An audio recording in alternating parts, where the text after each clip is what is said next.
ശ്രീ ജബ്ബാർ, യഥാർത്ഥത്തിൽ വസ്തുത ഇതല്ലേ? വ്യവഹാര വഴിയിൽ മധു അടക്കം പല കാരണങ്ങളിൽ പലയിടത്തും കുടുങ്ങിക്കിടക്കുന്ന പല കേസുകളുണ്ട്. അക്കൂട്ടത്തിൽ ഈ നന്ദുവിൻ്റെ, ഇതിന് തൊട്ടു മുമ്പ് കൊല്ലപ്പെട്ട നന്ദുവിൻ്റെ കേസിൽ വിധി ഉണ്ടായിട്ടില്ല. അങ്ങനെ പല കേസുകളിൽ അക്കൂട്ടത്തിൽ ഒന്നാണ് അഡ്വക്കേറ്റ് ഷാൻ. ഇത് രഞ്ജിത് ശ്രീനിവാസന്റെ കേസിലെ പരിതസ്ഥിതി ഇങ്ങനെയാണ് എന്ന് ബി എൻ അസ്കർ പറയുന്നു. മറുപടി എന്താണ്? ബി എൻ അസ്കർ പറയുന്നത് തെറ്റാണ്. നമ്മുടെ കേരളത്തിലെ ആഭ്യന്തര വകുപ്പ് നിയന്ത്രിക്കുന്നത് പിണറായി വിജയനല്ല, മാരാർജി ഭവനിൽ നിന്നാണ് ഞാൻ പറയുന്നത്. എന്തുകൊണ്ടെന്നാൽ ഇപ്പോൾ കേരളത്തിൽ ഈ കളമശ്ശേരിയിലാണ് ഒരു ബോംബ് ബ്ലാസ്റ്റ് ഉണ്ടായത്.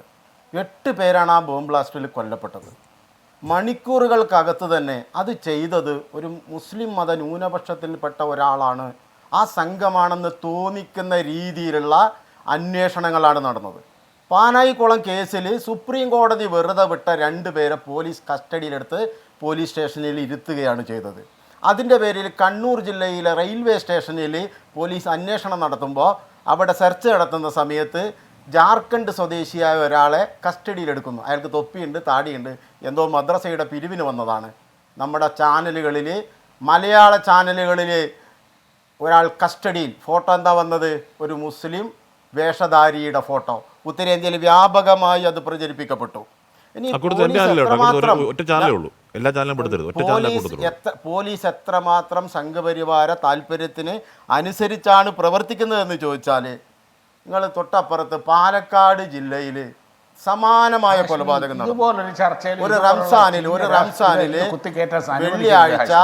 വെള്ളിയാഴ്ച റംസാൻ മാസത്തിൽ 24 മുമ്പേ വേറൊരാൾ കൊല ചെയ്യപ്പെടുന്നു.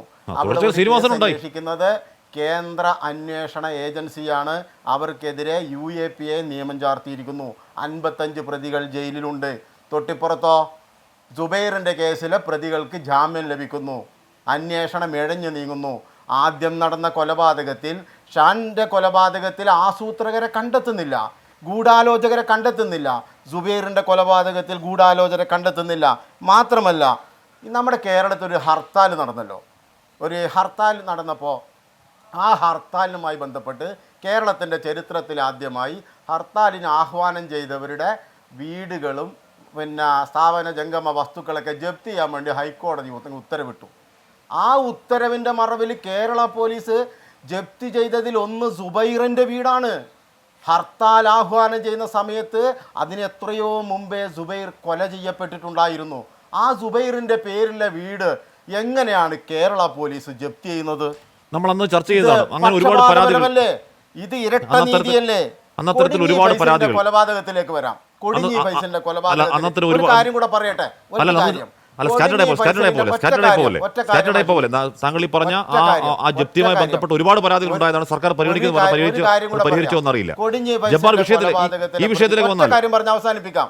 കൊടിഞ്ഞി ഫൈസലിന്റെ കൊലപാതകത്തിൽ പ്രതി ചേർക്കപ്പെട്ടവരൊക്കെ സംഘപരിവാര പ്രവർത്തകരാണ്.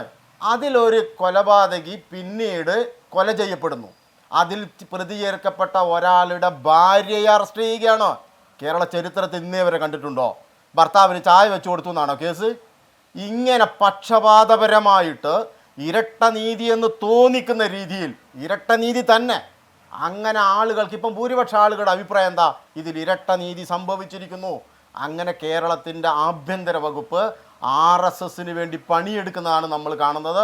ഇത് പിണറായി വിജയന്റെ സർക്കാർ തിരുത്തിയിട്ടേ മുന്നോട്ട് പോകാം. ഇത് കേരളമാണ്, ഇത് കേരളമാണെന്ന് പറഞ്ഞുകൊണ്ട് കാര്യമില്ല.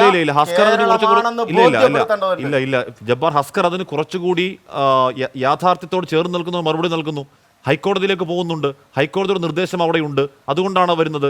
ഈ കേസിൽ എന്തോ കാരണം കൊണ്ട് പ്രോസിക്യൂട്ടർമാർ മാറിപ്പാറി പോകുന്നു, ട്രയൽ നീളുന്നു. സ്വാഭാവികമായും സർക്കാർ അഭിഭാഷകൻ അവരുടെ ജാമ്യത്തെ എതിർക്കില്ല. കാരണം എന്താണ്? ട്രയൽ എത്രത്തോളം കാലം നീളുമെന്ന് അറിയാത്ത കാരണം ജാമ്യത്തെ എതിർത്തില്ല.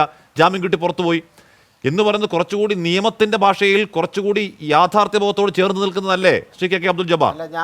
ഞാനൊരു കാര്യം ചോദിക്കട്ടെ. ജാമ്യമാണ് നിയമം എന്ന് വാദിക്കുന്ന പാർട്ടിയുടെ പ്രതിനിധിയാണ് ഞാൻ. ജാമ്യമാണ് നിയമം.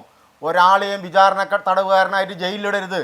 അത് SDPക്കാരനായാലും CPMകാരനായാലും RSSകാരനായാലും വിചാരണ തടവുകാരനായി ജയിലിലിടുന്നതിനെ എതിർക്കുന്ന ഒരു പാർട്ടിയാണ്. അതിൻ്റെ കാരണം തന്നെ രാജ്യത്ത് ഏറ്റവും കൂടുതൽ വിചാരണ തടവുകാർ ന്യൂനപക്ഷങ്ങളും ദളിതുകളുമാണ് എന്നുള്ളത് കൊണ്ടാണ്.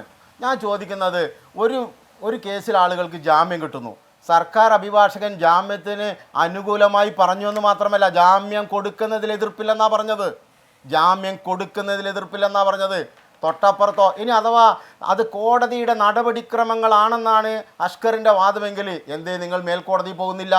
ഒരു വിഭാഗത്തിന് ജാമ്യം കൊടുക്കുകയും മറ്റു വിഭാഗത്തിന് ജാമ്യം നിഷേധിക്കുകയും ചെയ്യുന്നത് ഇരട്ട നീതിയാണ്. ഒരേ ചോരയാണ്. അബ്ദുൽ ജബ്ബാർ, ഇപ്പോൾ നിങ്ങൾ ഇതിൽ പ്രതിഷേധം തുടങ്ങുന്നത് എപ്പോഴാണ്?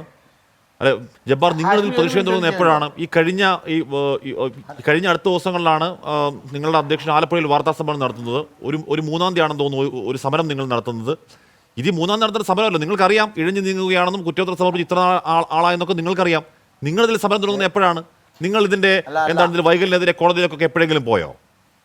കേരളത്തിന്റെ ഈ സർക്കാരിന്റെ ഇരട്ട നീതിക്കെതിരെ ഈ സമീപനത്തിനെ നിരന്തരമായി സമരം ചെയ്യുന്ന രാഷ്ട്രീയ പ്രസ്ഥാനമാണ് ഞങ്ങൾ നിരന്തരമായി തെരുവിൽ സമരം ചെയ്യും. മുഖ്യധാരാ മാധ്യമങ്ങൾ ഞങ്ങളുടെ സമരത്തെ കണ്ടില്ലെന്ന് നടിക്കുന്നുണ്ടാവാം, പക്ഷെ നിരന്തരമായി തെരുവിൽ ശബ്ദിച്ചുകൊണ്ടിരിക്കുന്നവരാണ് ഞങ്ങൾ. ശരി, ഷാബു എന്താണ്?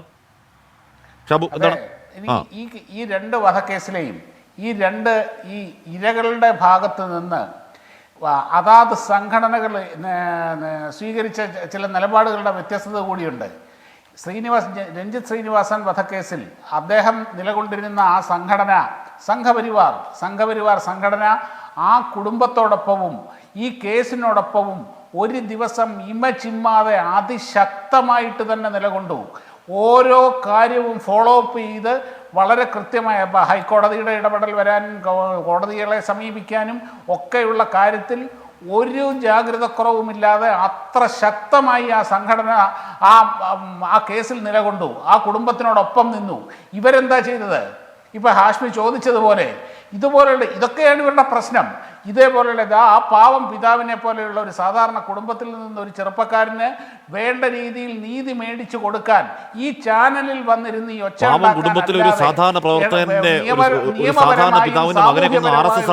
ഒരിടപെടലുകളും ഇവർ നടത്തിയിട്ടില്ല.